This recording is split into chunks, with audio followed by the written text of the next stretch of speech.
The Houston Texans are having a sneaky good offseason to start. And with what they just did over the last season, is it time to say it's been a complete success of a rebuild for the Houston Texans? I don't know. I think it might be. After what they did a season ago, with what they're doing this year and what they have done in this offseason, things are looking really bright in Houston. Just a year ago in the NFL draft, they were drafting in the number 2 position, being the second worst team in the NFL. Second worst. Only behind the Chicago Bears at the time. Now, fast forward, they had the second and they traded for the third pick. They had the rookie head coach, they had the rookie quarterback, and they had the defensive rookie of the year as well on their team. Okay, offensive rookie of the year, probably second place for coach of the year, and defensive player of the year as a rookie. Come on, come on.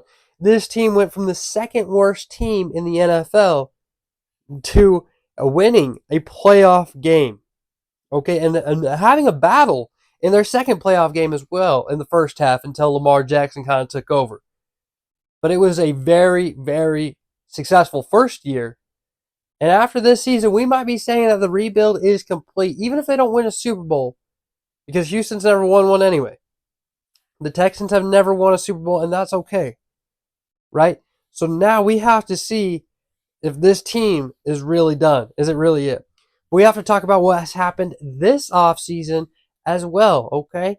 They have retained Dalton Schultz, was probably their first move. The tight end was a reliable pass catcher for CJ Stroud, which is huge. To have someone as reliable as Dalton Schultz was for CJ Stroud, I mean, when you had their guys, right? Nico Collins and Tank Dell definitely did their thing as well. But it's always nice having the big fella who can catch, is reliable in a shorter game. All right, you're not expecting Dalton Schultz 50 yards down the field. Okay, you're going to get him on some underneath routes. You're going to get him on some short outs, and he's going to be there. He's going to be probably open more often than not. So it's nice to have him. So they brought him back, and it was a good team-friendly deal. It was a good deal for both sides, and they just keep progressing, right? They keep the team together. They did lose Devin Singletary, so what do? They go get Joe Mixon, who is an upgrade, right? I mean, they had to pull off some trade with the Bengals, even though it was announced the Bengals cut him, and then I don't know, it was weird. But Joe Mixon is now a Texan, which is definitely an upgrade, right? Losing Devin Singletary, you lose 800 rushing yards, 4 touchdowns. Wherever can we find that? Yeah, welcome Joe Mixon. He had 1,000 yards rushing and added 400 yards as well receiving. Definitely a better and more of a receiving back than Devin Singletary ever has been. Even though Devin Singletary did have his best year here in Houston, but he didn't get the ball all the time in Buffalo. Still, anyways, definitely an upgrade. And I'd expect Joe Mixon to have a better year as well. 1,000 rushing yards, that's okay, but that's not exactly the level that he even wants to be at. Hopefully he can get back to his Pro Bowl level where he had 1,200 rushing yards, another 400 receiving. And he came up with a few more touchdowns, though. He had 9 touchdowns rushing, a couple more on the ground to equal 14 total touchdowns, I think, which is just great for him. So expect more of that from Joe Mixon. Expect more of the running game from the Houston Texans, and to have a decent pass catcher out of the backfield in Joe Mixon as well. Okay, definitely an upgrade. Good move. Next, they bring in Azeez Al-Shaair, the 26-year-old linebacker who last played for the 49ers, is definitely an upgrade. All right, it's going to be a nice piece to plug in. I know they were looking at Patrick Queen too, which would have been huge if they could have got him. I think Patrick Queen is one of the best middle linebackers in the game. Al-Shaair is not quite that, obviously, but it's definitely a good pickup. I like it. Definitely solidifying the front seven, which is also what they did in their next move, adding pressure off the end in Danielle Hunter from the Minnesota Vikings. Danielle Hunter is now 29 years old, so still has a couple good years in him when you think about the age, but especially when you consider that Danielle Hunter is coming off his best career year In this last season, he led the NFL with 23 tackles for loss. He was up there in the sacks race as well with 16 and a half. He just had a great season. Okay, he had a good season the year before as well when he came back from an injury. So Danielle Hunter is still a good role player. Still not a role player. I feel disrespectful saying that. He's going to bring pressure off the edge, especially when you consider what you got on the other side with Will Anderson. Okay, this team is going to be able to blitz more. It's going to be able to do what D'Amico Ryans has in his defensive mastermind to a higher level. They already had a good defense last year, but now the execution is going to be just that much higher because we know D'Amico Ryans got it. He just needs his personnel to do so. Will Anderson, Danielle Hunter, Al-Shair, you got the great quarterbacks and Derek Stingley off on the edge. I mean, this team is going to be good and sound defensively. And they also added another defensive player and a cornerback, Jeff Okudah, who was the third overall pick at one point, believe it or not, in Detroit out of Ohio State. He bounced around, got traded for like a fourth-round pick to the Falcons last season.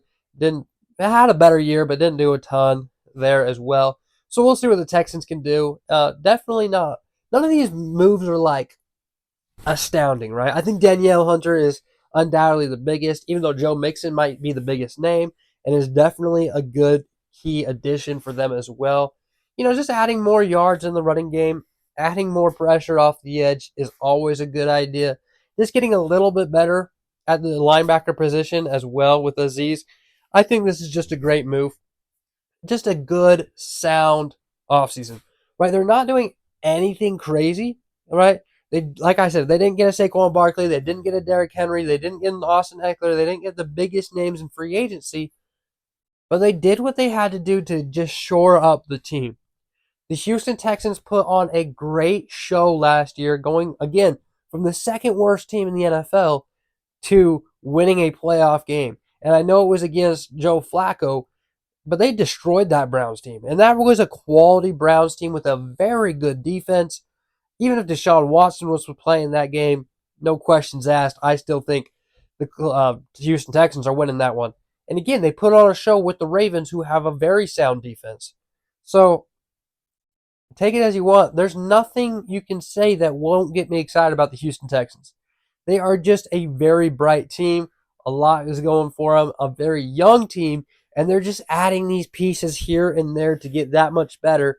They're going to win the AFC South again, even if the Jaguars do bounce back. I still think they're going to win the AFC South, and they're going to go on a little bit more of a run this time around. Because don't forget, we're just in free agency. They also have the draft, though they traded their own first overall pick in when they were trying to move up to get Will Anderson. Well, they did that, but now they also have the Houston Texans still have a first-round pick. It's the one from the Cleveland Browns as part of the Deshaun Watson trade. So it's up to 23, which is actually higher than it would be if it were a Texans pick, right? But you're not going to do anything amazing at 23, but you're still going to get a quality player that you can plug in. You still have the 59th overall pick, I think, as well in the second round. You have a day three. You have a third round pick and a day four pick, day three picks, few of them. So there's definitely things that the Texans are still going to do to keep getting better. But again, this team is just really fun to watch as is. So they don't need to do anything crazy. They don't need to make a blockbuster trade. They just need to keep continually getting better. Because even what additions they do make, the best thing that this team can do is just get a little bit older and just develop, right? It's just such a young team. Nico Collins is going to get better next year. Tank Dell is going to get better next year. CJ Stroud is going to get better. Will Anderson, you know it. This team is just going to be a lot better. I expect Joe Mixon to be a Pro Bowler as well after this season, having his best season of his career.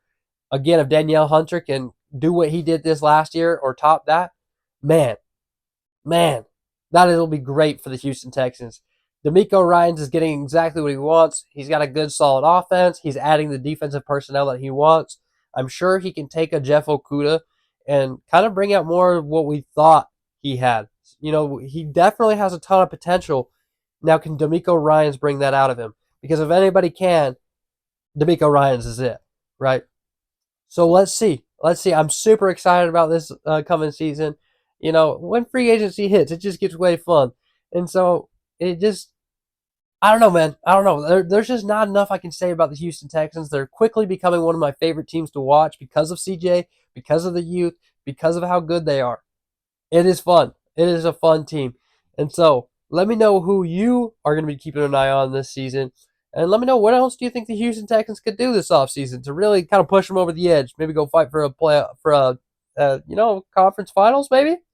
Conference finals. This ain't NBA. What am I talking? But let me know down below. I'll be in the comments.